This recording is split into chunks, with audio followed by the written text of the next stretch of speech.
কিছু কিছু ক্ষেত্রে নিজেকে মাঝে মধ্যে খুব ভাগ্যবান বলে মনে হয়, কারণ ঈশ্বর আমাকে এত সুন্দর একটা পরিবার দিয়েছেন, যে পরিবার কিনা সুখে দুঃখে সব কিছুতে আমার পাশে থাকে।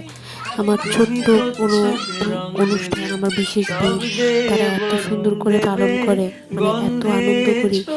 এটা ছিল আমার অ্যানিভার্সারির রাত, আগের দিন রাত 12টার দিকে কেক কাটার মুহূর্ত।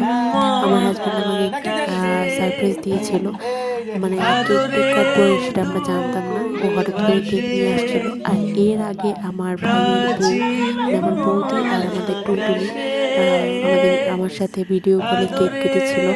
মানে ওরা সব কিছু মিলে সব কিছুতে আমার স্পেশাল দিনটাকে আরো বেশি স্পেশাল করে তোলে। এই যে আমার ননদ, আমার ছেলে, ওরা কেক কাটা নিয়ে এত মজা করছিল, সব কিছু মিলিয়ে আমার খুব ভালো লেগেছিল এই দিনটা।